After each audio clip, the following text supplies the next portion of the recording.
because I get to share with you one of my original mentors, Reverend Brian Anderson. He sent me his bio and I thought, I gotta add a little bit to it because there's some things he doesn't really know about.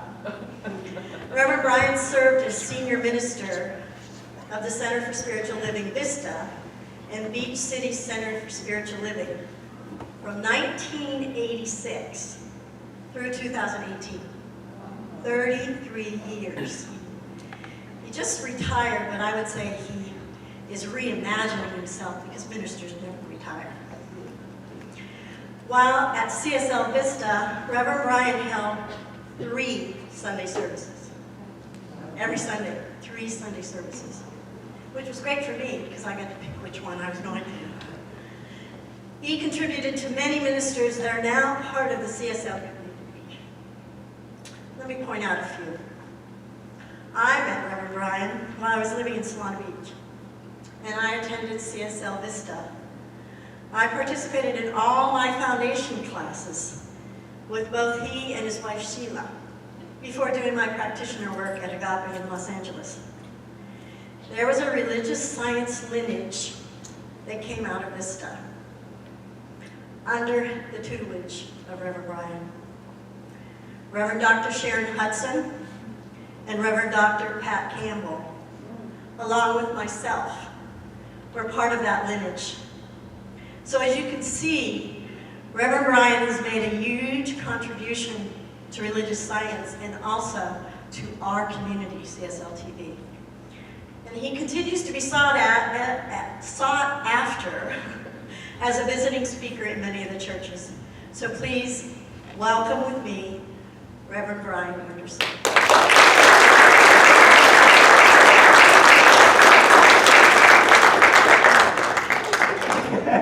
Thank you so much. God, I almost want to cry. Yeah, it's really good to be here. I want to share something with you first. I just wore this on the way in to look good to the staff. Firstly, I'd like to thank Dr. Reverend Catherine. Isn't she a jewel? You guys have an amazing lady. I mean, she's just wonderful. I walked in here this morning, and I felt so loved because of all the staff and all the love that was here, and just to be loved. And I can't stop saying enough about how the staff and the practitioners and the ministers supported me. Thank you so very, very much. The title of this message that I have for you today is called Getting the Love That You Want. Now, Dr. Catherine told me that her theme for the month is kindness. And I want to say something. I want you to think about this as I say it. There are 2 things that are just really exciting and contagious in life. One is growing. We all want adventure, we all want to grow, we all want excitement and aliveness. The other is loving. Loving and growing are the 2 most exciting parts of life. And when you're loving and you're growing, you are happy. Happiness is like in the way you feel because you're doing what you love to do. And when you're doing what you love to do, you're really happy. So you love the life you're living and living the life you're loving. I hope this is on CD and I can hear it myself. Sounds good so far. Anyway, think about this. When I say I love you, what I'm really saying is, in your presence, I feel good about me. So where's the love at? It's in here. I say, I love you to my granddaughter or my wife or the people I love or the friends that I have. I say, I love you. What I'm saying is, around you, I feel good about me. Now, I have kind of a funny story about a couple that had been married for 70 years. And they went on their 70-year anniversary dinner together in the same restaurant they ate at on their wedding evening. Same table, even the same waiter was there. They had a wonderful dinner. They went up to their room, the same honeymoon suite they had entered that 70 years ago. Same deal, and it was just wonderful. And so She sits on the bed and she's got her beautiful nightgown on, and she pulls out her comb, her white bone comb, and says, "Harry, would you comb my hair like you did those 70 years ago?" So she said, "Sure, honey." And he starts combing her hair. And, "Would you rub my neck like you did and massage me like you did that 70 years ago?" So he started massaging her neck. And she said, "Now would you bite me right there in that? Just like you did those 70 years ago." He jumps up off the bed, he takes off running. She says, "Where are you going?" He says, "I'm getting my teeth." That's love. Love is doing for the other person what they need to feel good about themselves. Anything else is not. Let me get my glasses here. Okay, I want to read something for you. There's wonderful, Jordan and Margaret Paul, years ago, wrote a book called "Do I Have to Give Up Me to Be Loved by You?" Go like this if you've ever heard of it. It's a great book. And here's what they say.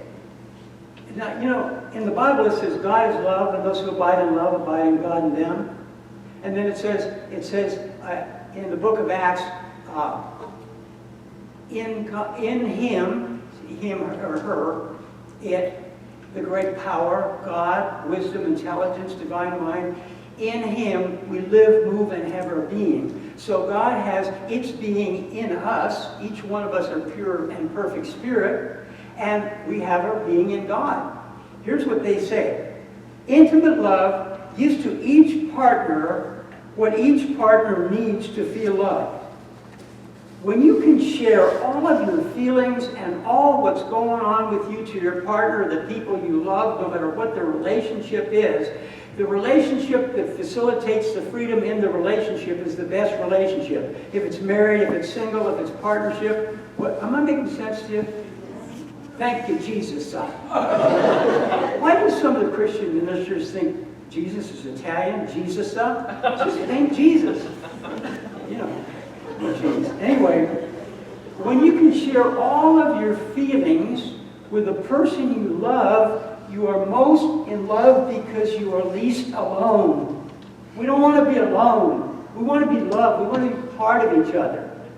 Now, they go on to say, you can express your love in many ways and give a great deal. However, if you're not giving what the other person needs to feel loved, your gift is meaningless. Wow. Understanding doesn't mean that we agree on everything. It means I'll stand under you when you don't agree with what I agree with. A relationship has to be big enough, like this. It's like this, big and round, and you and the other people are in it, and you can disagree with each other. Absolutely. Ernest Holmes put it this way, and I love it. A consciousness of love brings you a life full of loving people. You want to know a good hint on how to get people to love you? Don't expect them to be like you. Really? Yeah. Well, you want to train them to be like you. If you get them trained to be like you, then you're working on them trying to be someone else. That was supposed to be funny. Do not use that in the next talk. My wife Sheila and myself met. Any of you remember Dr. Peggy Bassett? We had a huge, it was called the Church of Religious Science at that time. We had about 1,000 to 1,500 people there on a Sunday. They had expanding walls and 3 services every Sunday. And I was Dr. Peggy Bassett's intern minister. And she's a wonderful minister. And I'd moved down. I was a real estate developer in Oregon. And I decided to give it all up because when I found religious science up in Oregon, I knew this is what I believed all my life. I was born in Ireland and came over to Queen Mary when I was 7. Was raised to be Catholic. Well, no, I was really beaten to be Catholic. Actually, Irish Catholicism was pretty conservative. What they call teaching in Irish Catholic school would now be called massive child abuse. Anyway, that being forgiven, I'm just telling you, I was Peggy's intern minister, and I thought, you know what? I'm divorced and I'm happy and I want to be a minister and I want to serve people and this is what I want to do. And so I was just not into dating too much. I had friends who were women and dated a little bit, but I thought, you know, it's all good right now. I've got two ex-wives, and once in a while I do a past wife regression just to see if anyway, you learn something. Don't ditch the relationships, folks. You learn everything from a relationship. If you hate the person, you miss the message. If you don't like him, you don't get what you needed to get out of the thing. You got to forgive it. Anyway, so one day I'm volunteering a lot around the church, and there was a big patio there, and there was all the stuff, and I walked up, and I saw this woman, and I looked in her eyes, and she looked in mine, and it was like, at last. And I looked in, and I said, what's your name? And she said, my name's Sheila. She said, what's yours? And I said, my name's Brian, and I'd really like to take you to lunch. And she said, well, I'm sorry, I have a date. I can't go to lunch with you. And I said, how about some other time? And I said, you know, take my phone number, I'll take yours if it's all right. And she said, that'd be okay. And she said, I got a date right now. And she left. And later on, she said, you know what? I can go out to lunch with you.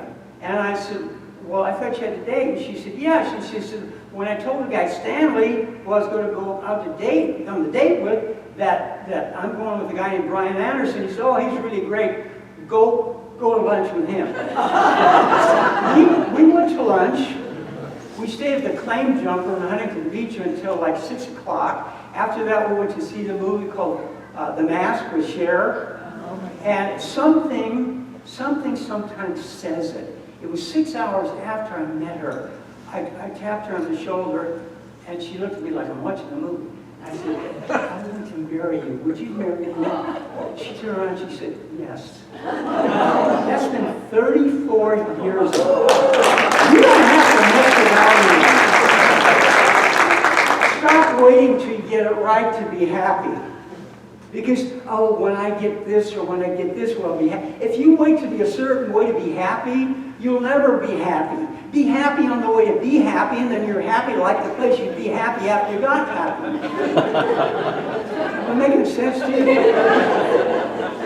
Now, I'm going to talk about what gets in the way of love. It's called our defenses. Please hear me. The defense that keeps you from getting hurt again is the same defense that keeps you from getting loved again. The defense that keeps me from getting hurt again is the same defense that keeps me from getting loved again. Any of you remember a man named Dr. David Viscott? His book, The Making of a Psychiatrist, was nominated for a Pulitzer Prize. He wrote a book called Risking that was a bestseller for months on the New York bestsellers list. An amazing psychiatrist who became a really wonderful friend of mine. And he's passed on now to his other side. But here's what he said. He said this, and he speaks about, some people are dependent people, some people, and they're not who we are spiritually. They're some of our ways we try to cope and control, like dependent people. You can always tell a dependent person because they're always, how could you? How could you? After all I've done, how could you? And then there's controlling people. How dare you? How dare you? You'll never find another man like me, Sheila. I'm hot stuff. You know what I mean? And then there's competitive people. Oh yeah? You think you're cool? Hey, I'm cool. Anyway, here's what he said.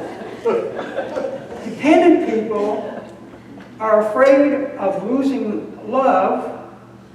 Pardon me. Dependent people are afraid of losing love.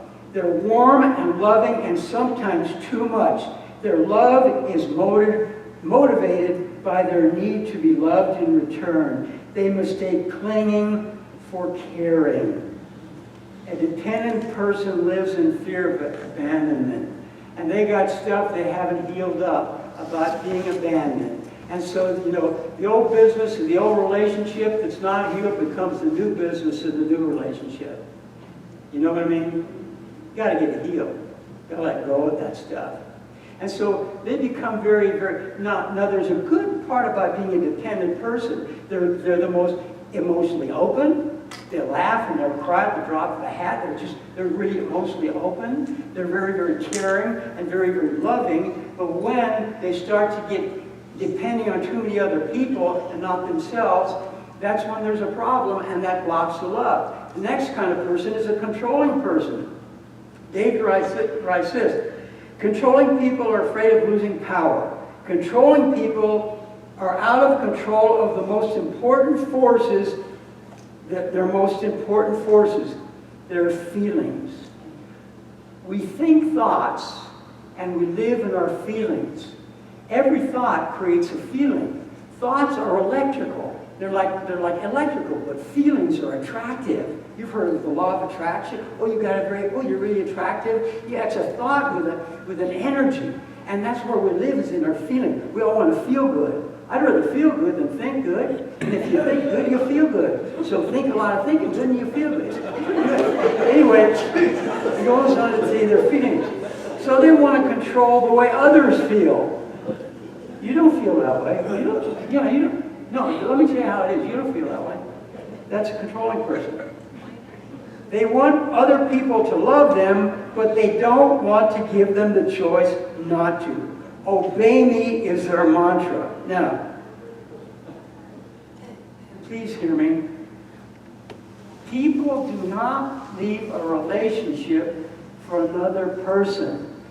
People leave a relationship to get back the part of themselves they gave up to have the relationship. Think about it. Any of you who've been in and out of a marriage or relationship, partnership, whatever it is, when you left that relationship, you left to get you back. And finally, when you mourn the loss of the relationship, you start feeling good again. But if you don't get it healed and forgiven, it comes back again. Got to tell you about a wonderful relationship I had that I learned a lot from. Her name was Susie Bell. She was from Oklahoma, Henrietta, Oklahoma. I was 14 and a half years old at the time, young Catholic boy, and I met her, but I just looked at her and went goo-goo eyes, you know what I mean? She was just so pretty. Now, she had a lot of hair on her legs because she was Pentecostal holiness, and they weren't allowed to shave her legs. She wore dresses that were way down like this. She couldn't wear lipstick. She couldn't dance. Now, in the Pentecostal holiness religion, they didn't allow dancing because it could lead to premarital sex. You know what I mean? It was very, very stringent. Absolutely. But I just wanted to be with her, and she wanted to be with me, and we enjoyed each other.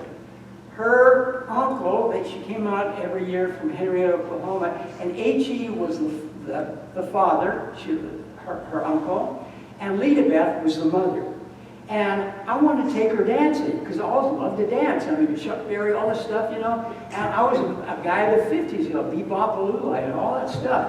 Anyway, so I said, Susie Bell, I'd really love to go dancing. Well, I'd love to go dancing with you too, Brian, but I can't, you know. Why don't you just come and come to the revival? Okay, I'll come to the revival. It's called the A.A. Allen Tent Revival in Hawaii, California. I'll never forget it, ever. Anyway, so I decided to go to the revival. And it was amazing. It started off with this kind of, this energy started going, and the minister would come out and, thank you, Jesus, and he'd really get going. And I was wrapped up. It wasn't what he was saying, it was how he was saying it. He was really going for it. He was jumping and jiving. Then this music started, kind of like John Folk on steroids. Isn't he great? Yeah. I just love that. He's amazing. And his beautiful wife. Wow. And so, anyway, the piano started going, and the banjo started going, and all this stuff started going. and they started jumping around, and now they start getting the rapture. And they would actually fall back. Any of you been in a Pentecostal holiness revival? Am I telling the truth? I mean, these people were incredible. I don't know how they got hurt. They jump up in the air and fall down and all that stuff, and the music would start going, and I'm just standing there. But pretty soon I didn't even know it. That's when I was doing creative visualization. And I started dancing too. Go, go, Johnny, go, go. And I was pretending like I'm getting saved. Go, go. Yeah, hurry. Live country for me, Johnny. Go, go, go, go. That flips over like that. Anyway, Lee, he got saved. Brian finally got saved. He's been washed in the blood of Jesus, and he has gotten saved. Anyway, so she hated me before this. Now she's a very controlling person. Now she just thought I was really great. So now I had to continue to lie when I go over to their house for chicken and dumplings. And she made a great chicken dumplings. So I go over there, and finally I got tired of the lie. And I said to H.E., the husband, he used to get the rapture too and all that stuff. I said, H.E., I got to talk to you. And he said, well, come on in the yard here. Let's you and I go talk. And we sat underneath this tree, this apricot tree, and I said, H.E., I said, you know, I know you get the rapture, and I know Susie Bell does, and I know Lita Beth does, and accept the blood of Jesus and all that stuff. But I said, I was faking that. I said, I'll dance and pretend like it was Chuck Berry with Johnny B. Good, and like that. I faked the whole thing out. And he said, Brian, don't worry about it. I've been doing that for years. Now, he was a dependent person who wanted to make his marriage work, so he lived a charade to keep Lita Beth happy, because the wrath of Lita Beth was that he was totally afraid of her wrath. Now, I watched that relationship, and years later, they wound up divorced, and he became the happiest guy. And I guess she was happy too, because you know what I'm talking about? And that's how relationships are kind of like happy time, happy time, happy time, painful time, painful time, happy, happy, happy, painful, painful, painful. Here's what happens sometimes. Happy, painful, painful, painful, happy, happy, painful, painful, painful. When the painful times get bigger space than the happy times, the pain starts to be so bad that the relationship's over. Absolutely. You seem really serious. There's a man and a woman. This wasn't in the talk, but it just came from him. There's a man and a woman, and he was CEO of a very, competitive types we spoke about. He was a very important person, and he was CEO of a Fortune 500 company, and they were driving through Barstow on the way to a meeting in Las Vegas. And anyway, they stopped at a gas station. It was one of the old-time gas stations, a little old gas station. And he said, I'll be right back, sweetheart. I've got to use the restroom. So he goes to the restroom. And I said, well, the restroom comes back, and the gas station attendant has got his head in the window talking to his wife, and they're laughing and talking, and having a ball. And he was just like upset. Gets back in the car, starts driving down the road, couldn't stand it after a while. He said, I just want to know something. What is it? What was it about you and that man? He had his head stuck in the window. It's like you knew him all your life, and what's going on? And she said, well, I did know him. I went to college with him, and I dated him for a really long time, and I cared for him a lot. We were kind of in love for a short time. And he said, well, it's a good thing you didn't marry him, or you'd have been married to a gas station. And she said, no, honey, if I'd have married him, you'd have been a gas station, he'd have been CEO. Competitiveness. I want to read something else for you. Dr. Lee Gibson said something I love. First of all, I'll tell you something. Unspoken expectations are the time bombs that blow up relationships. Unspoken expectations. Well, I thought that kind of stuff. Here's what Dr. Gibson said. Love without expectations, love without conditions, love with no strings attached. Love without even wanting to be loved in return is your natural spiritual state. Expectations are unspoken demands. And unspoken demands are planned resentments. Does that make sense to you? Yeah. It's like being open and being vulnerable and expressing who you are. Then he says, unconditionally loving someone is accepting that person completely. Conditional love is full of expectations.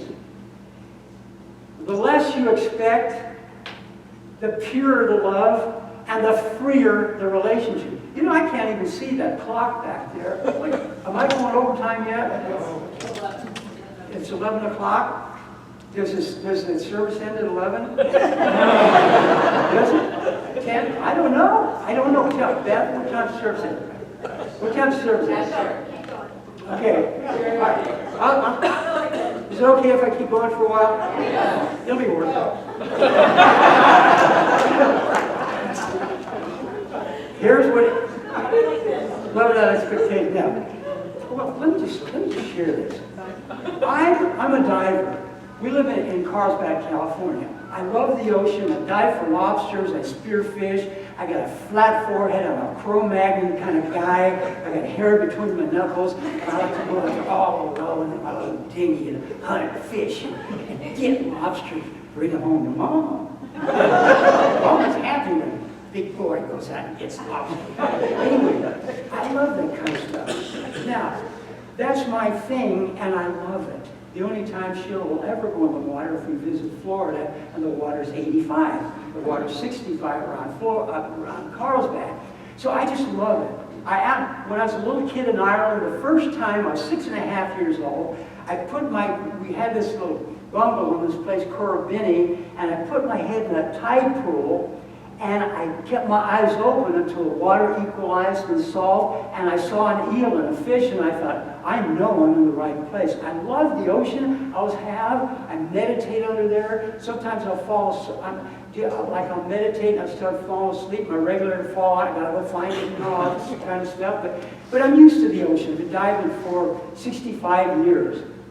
Anyway, I'll go down there and I'll be diving in the ocean, and Sheila loves being free, going visiting all the dogs that come by, and she walks on the beach and the dogs, and she takes food for the homeless and feeds the dogs and all that kind of stuff. And she's a free person, loving doing what she loves to do. I'm a free person doing what I love to do. So then when we get back at home, we got something to talk about. We've got an adventure going on, and it's really wonderful. It's really absolutely wonderful. I want to read you one other thing before I close. Dr. Ernest Holmes said this, and I got to say something. If you really want to get the love you want, you got to be loyal to the person you are now. With all your grungies and all our whatever we got to clean up. If you think, there's always something to clean up. There's always something to heal. You might as well just love yourself like you are, and then the stuff you're trying to heal goes away anyway. Yeah. Ernest Holmes said this, we must no longer weep over the past mistakes of yesterday. We must learn to forgive ourselves even as we forgive others. We've all got stuff, all of us. And the idea is not to let it get in the way of enjoying life. Just work on it. Just work on it and enjoy the process of it. Then he goes on to say, each day is a fresh beginning. It makes no difference how unhappy or fearful you've been in the past. Today presents you with a new opportunity to start afresh.